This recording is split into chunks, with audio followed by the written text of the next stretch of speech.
Welcome to my channel Alien Signal. The war simulation chamber aboard the Galactic Coalition flagship Virax Prime was built to intimidate. It was a vast spherical arena of shifting holographic landscapes, capable of recreating entire planets down to the molecular level. Mountains rose and fell like breathing giants. Oceans shimmered with artificial storms. Entire cities flickered into existence with billions of simulated lives, all governed by advanced predictive algorithms.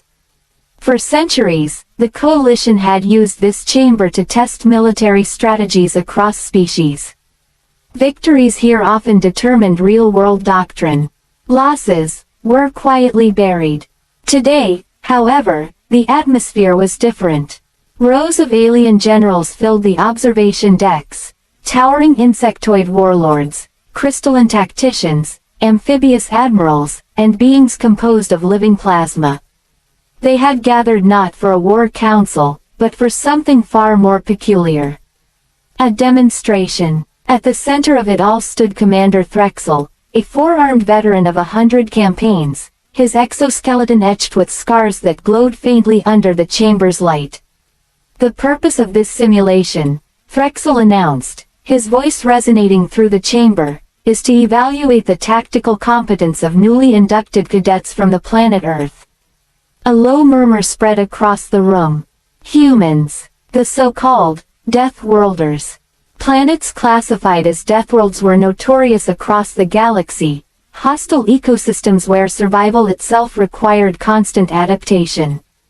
The species that evolved there were often resilient, unpredictable, and, in many cases, dangerously creative. Still, cadets. Several generals exchanged skeptical glances. General Vrax, a towering reptilian strategist, leaned toward his counterpart. Surely this is ceremonial. No untested cadet unit could survive a standard 3-day engagement. Especially against Coalition standard opposition, added Admiral Sleeth, her translucent form rippling with faint bioluminescence. This will be educational. Threxel gestured toward the arena. Simulation parameters. A full-scale planetary conflict. Duration, 72 hours. Objective, secure and hold 3 strategic command zones against a numerically superior enemy force. The terrain shifted. A rugged, forested world emerged. Dense jungles, rocky highlands, scattered urban centers.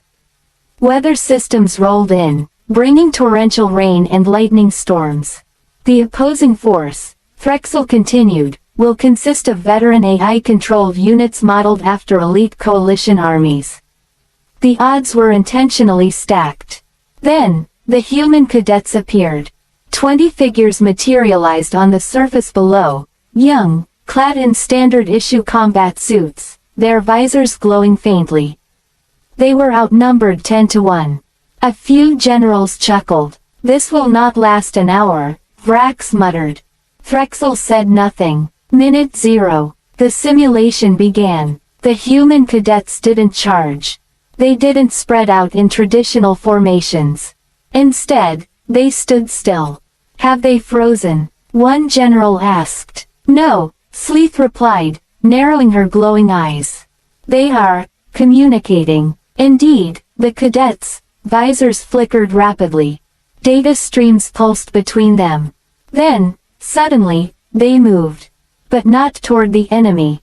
They split into small, seemingly random groups, sprinting into the forest, the mountains, and even deeper into hostile terrain. Disorganized, Vrax scoffed. They abandoned defensive positions. Curious, Threxel murmured. Minute 3. The first explosion shook the northern ridge. A Coalition unit, advancing cautiously through the forest, was obliterated by a chain reaction of precisely placed charges.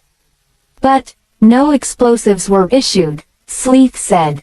They improvised, Threxel replied. On the display, the humans had dismantled parts of their own equipment, combining energy cells with environmental minerals to create unstable, high-yield devices. Illegal under standard doctrine, Vrax snapped. Effective, Threxel countered. Minute 5. Rain intensified across the battlefield. Visibility dropped. The coalition forces adjusted, switching to thermal tracking. And that's when the second wave of chaos began. The humans had anticipated it. They had set controlled fires in specific zones, heating the terrain unevenly. Combined with the storm, it created massive thermal distortion. Enemy sensors began feeding conflicting data. Who trained them in sensor warfare? A general demanded. No one, Frexel said quietly. They learned. Minute 7. One of the strategic command zones, an abandoned city, became the focal point of the enemy advance. Hundreds of AI-controlled troops moved in, establishing perimeters, securing buildings. Now they will take control, Vrax said confidently. But the humans were already there. Hidden, waiting. They didn't engage directly. Instead, they manipulated the environment. Power grids flickered. Buildings collapsed in controlled patterns. Narrow streets became choke points filled with debris. Then came the sound. A low, echoing frequency pulsed through the city. What is that? Sleeth asked. Psychological warfare, Frexel replied. The humans had hijacked the city's communication systems, broadcasting disorienting sound waves tuned to disrupt coordination algorithms. Enemy units began to falter. Orders overlapped. Formations broke. And then, the humans struck. Fast, precise, ruthless. Within seconds, entire squads were neutralized. Minute 10. The observation deck had gone silent. No one was laughing anymore. They are not fighting like cadets, Vrax said slowly. No, Frexel agreed. They are fighting like survivors. Minute 12. The second command zone, located in the mountains, was under heavy assault.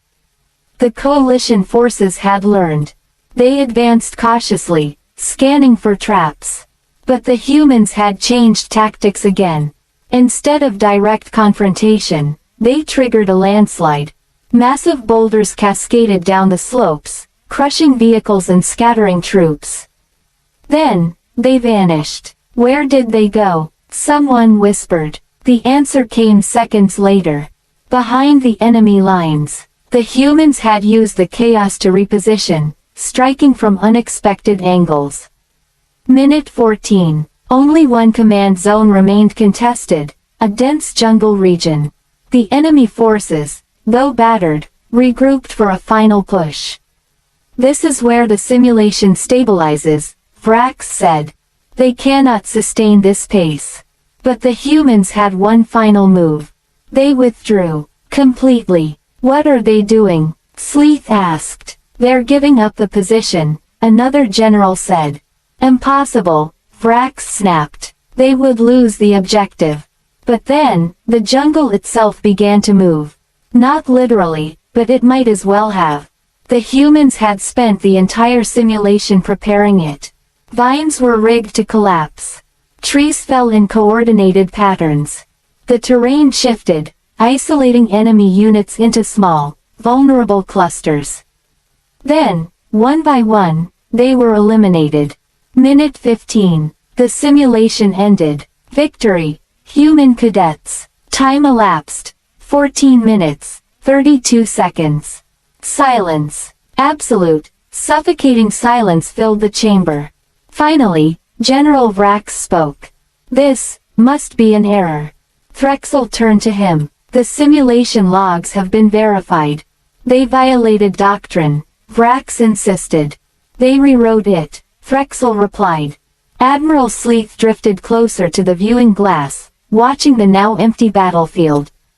They turned every weakness into a weapon, she said softly. Even their own limitations. Yes, Frexel said. That is the nature of Deathworlders. The human cadets reappeared in the chamber, their helmets retracting. They looked ordinary, young, some were even smiling. One of them stepped forward, a woman with sharp eyes and a calm demeanor. Simulation complete, sir, she said. Frexel studied her. What was your primary strategy? She exchanged a glance with her team. Adapt, she said simply. And never fight the battle the enemy expects. Vrax let out a low growl. This was not war. This was chaos. The cadet shook her head. No, General, chaos is just a pattern you haven't understood yet. Later, in the private council chamber, the generals gathered again.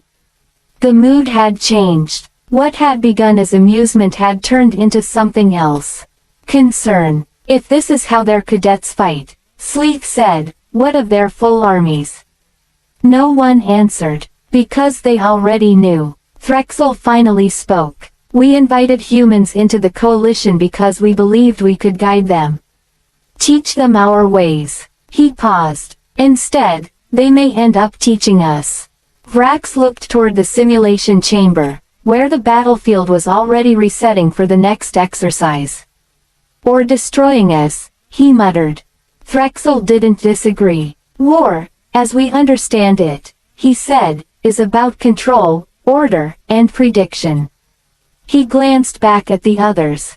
Humans do not seek control. He paused again. They seek advantage. As the meeting ended, one thought lingered in every mind present.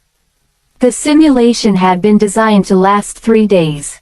A test of endurance, strategy, and discipline. The humans had ignored all of that. They had turned it into something else entirely. Something faster. Something unpredictable. Something terrifying. Because in just 15 minutes, they had proven a simple, undeniable truth. On a death world, survival isn't about following rules. It's about breaking them faster than anyone else can adapt. And now, the galaxy would have to adapt to them. Thank you for listening. Subscribe for more cinematic science fiction stories.